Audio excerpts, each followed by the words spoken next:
rainy Friday in the Sooner State. It is time now for the Big 12 matchups and then some, and we are making our debut by today on Facebook. Now, if you've been watching my shows on YouTube, first of all, thank you.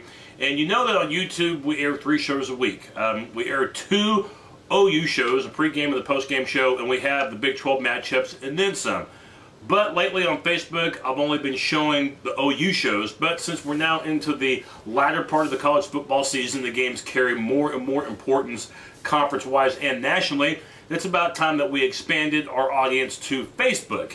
If you've never seen my Big 12 matchups and then some show, we basically pick 10 ball games against the spread, Big 12 games and some national games. I go head-to-head against this guy right here, the almighty Penny, where I'll make a pick on a game, and then the coin, if the coin lands on heads, likes the favorite. If the coin lands on tails, it likes the underdog. It's that simple. So we're going to be doing that in just a little bit. Once again, Oklahoma, Missouri is going to be Saturday night on ABC. Oklahoma, a 3-point favorite. 70% chance of rain in Columbia, Missouri that night. So if the game itself wasn't enough fun, how about adding Mother Nature to the formula? So that's Oklahoma at Missouri. If you haven't had a chance to check out the weekly matchup show, please do so. It's also on this same webpage. Before we pick this week's games, first of all, take a look at how I did last week.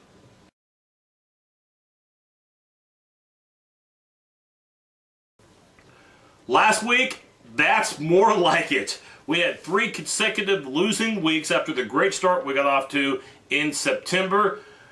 Both the coin and myself, identical records last week, going 6-4, a documented 6-4 against the spread. That means overall standings with 6 weeks to go. As you can tell, I maintained my 2-game lead over the Penny.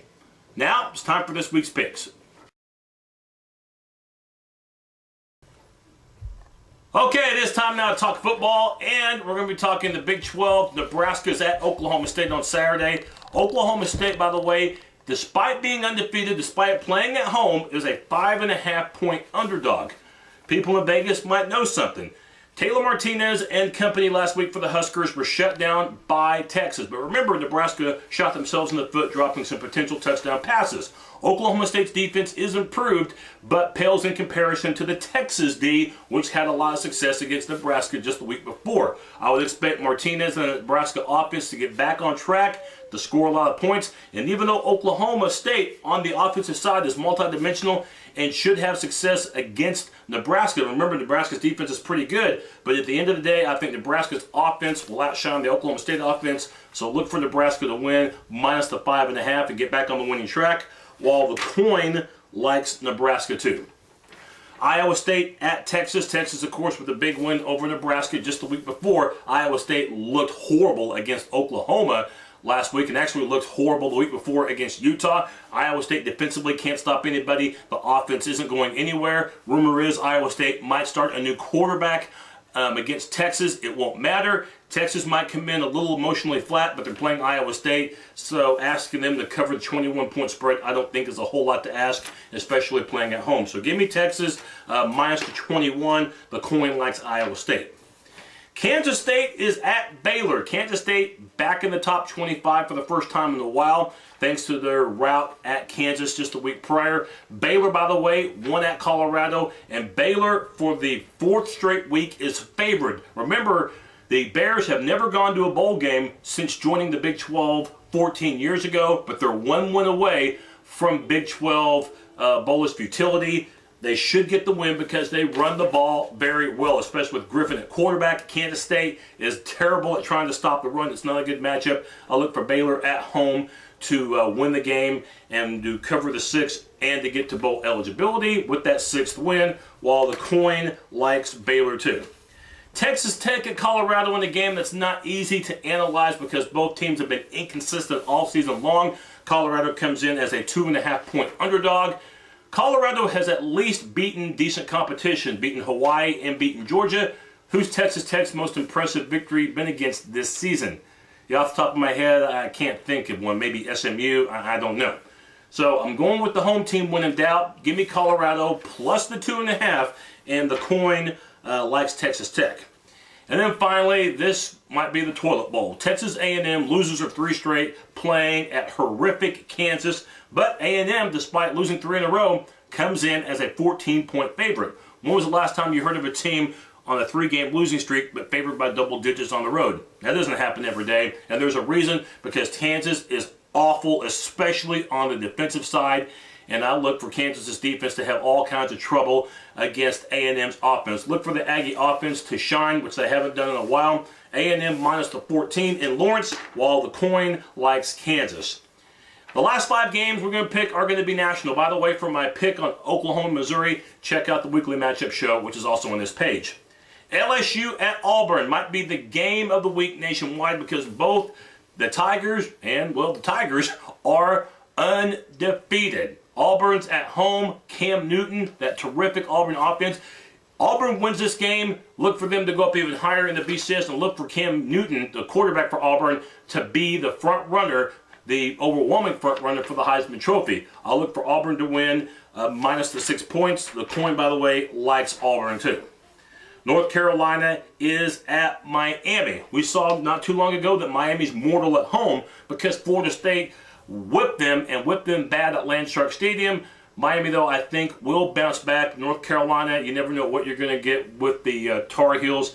So I'm going to go with Miami. I'm going to go with Ja'Cory Harris and the Hurricanes at home, minus the 6.5 points, while the coin likes Miami too. Wisconsin at Iowa. Can Wisconsin beat another highly ranked team? They did last week by beating #1 Ohio State. It's an awful lot to ask, though, of Wisconsin to get emotionally ready to play the Hawkeyes after they poured so much emotion at home against the top-ranked Buckeyes. Did well against the Buckeyes. I don't think they're going to do so against Iowa. Iowa's got a pretty good defense. The game's in Iowa City. Look for the Hawkeyes to win and remain in Big Ten contention. Iowa minus the 6 points, while the coin likes Iowa as well. Coin and I are agreeing quite a bit this week. Air Force at TCU. The Horned Frogs, an 18.5-point favorite to defeat the Falcons, who've lost to Oklahoma, and this last week got upset by San Diego State. TCU has not given up a touchdown in their last 3 games. We talk about how good the TCU offense is with quarterback Andy Dalton, but the defense really deserves recognition. If TCU gets off to a good start in this game, you think they would with that terrific defense. Air Force isn't going to be able to come from behind because all Air Force does is run. They run pretty good, but the passing game pretty much doesn't exist for the Falcons. I look for TCU to win and to cover minus the 18.5 points, while the coin likes Air Force. And then finally, Alabama at Tennessee. You know, at the beginning of the year, we thought maybe this was one of those games that could be one of those gotcha games, one of those trap games for the Crimson Tide, you know, because of all the competition they've been facing this year. Tennessee used to be pretty good. Well, Tennessee stinks. It doesn't matter if they play this game in Knoxville or in Tuscaloosa. Bama knows that they're not out of the BCS National Championship race. They do have a loss, but right now they're number 8 in the BCS. They're going to keep going up because teams ahead of them eventually are going to lose, and their computer ranking is eventually going to drop. So Bama, don't count them out of Glendale, Arizona just yet. And they're going to make sure that they remain in contention. Give me Alabama minus a 16.5. The coin, by the way, likes Tennessee. So that will do it. Those were my picks for the week. What were yours? We'll highlight those picks next week, and we'll pick 10 more a week from now when you join me for another installment of the Big 12 matchups and then some.